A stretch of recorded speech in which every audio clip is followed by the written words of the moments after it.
With less than 2 weeks before the August LSAT, LSAC has cut off access to dozens of LSAT prep tests in LawHub. Going forward, they're only letting you access prep tests in the new format 101 to 158. This means if you were using prep tests in the old format numbered 1 to 94, you're out of luck. I'll walk you through the recent change and what this means for your LSAT prep. For those who don't know me, my name is Steve Schwartz. I've been teaching the LSAT since 2005, and I personally increased my LSAT score from a 152 to a 175.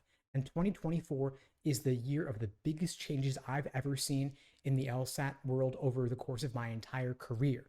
This year, of course, LSAC removed the logic game section, replaced it with a second logical reasoning section, starting with the August LSAT coming up in less than 2 weeks. And accompanying the change, LSAC has renumbered all the LSAT prep tests and reshuffled them, reorganized them into a new format without logic games and with that second scored logical reasoning section.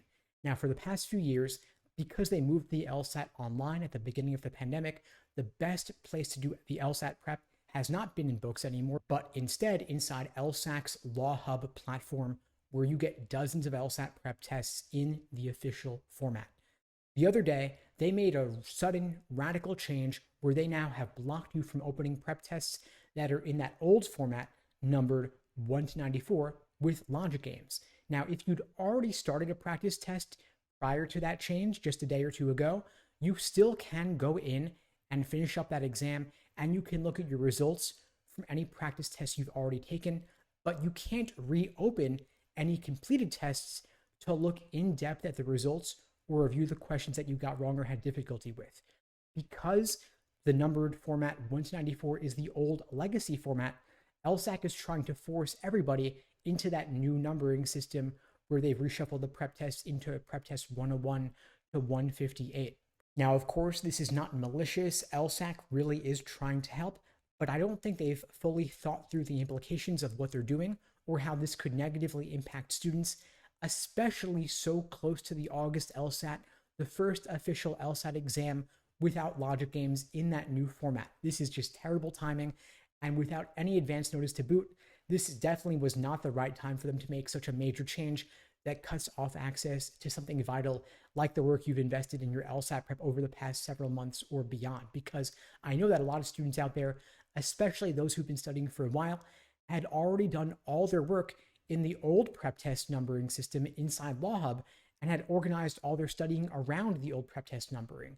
So now to have to manually convert every prep test into that new system is a lot of work and a waste of your valuable and limited LSAT prep time. Now, why am I telling you all of this? Why am I making this video? Well, first off, I want students to know what the changes are, because you may have just logged in and wondered why things aren't working properly. And because I'm hoping LSAC watches this video, listens to this podcast, and reconsiders the terrible mistake they have made, especially so close to an official LSAT date. I hope that they reverse their decision and just let everyone have free access to these prep tests at least until January 2025, when they've already announced that they're going to then shut off access to the old prep tests entirely inside LawHub, which of course I don't think is necessary for them to have done either, but that's a whole different story. Now, I do know how much work it is to manually convert from the old numbering system into the new prep test numbering system, because at LSAT Unplugged, we spent the past several months updating all of our LSAT course material for the new format and the new prep test numbering system.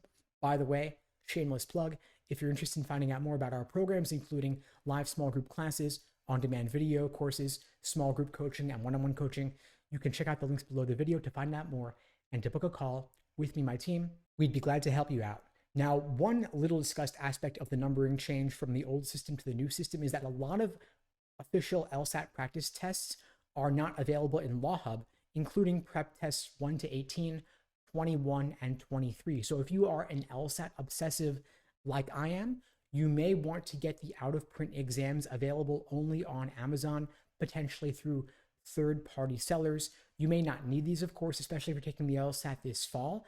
But if you have a longer LSAT prep timeline, if you're taking the LSAT in April or June of next year, or potentially beyond, or if you're studying for the LSAT full-time, maybe taking it in February, you may want to get your hands on those little discussed, little known prep tests, because of course there are limited reading comp passages available. For example, and you may want to use some of those for drills or exercises focusing on the main idea, the main point, for example. However, because the LSAT is now double logical reasoning, you may want to instead focus on doing every single released LSAT logical reasoning question, especially the questions involving numbers and percentages, absolute versus relative values, those involving a bit more formal logic, since early indications suggest that the August LSAT and beyond may include a bit more emphasis on formal logic and quantitative reasoning, since the LSAT can no longer test this on the logic game section, since there is no longer any logic game section. So make sure you devote a bit more attention to that going forward. And again, if you'd like my help, links below to book a call. We'd be glad to help. In the meantime, I'll wish you all the best and take care.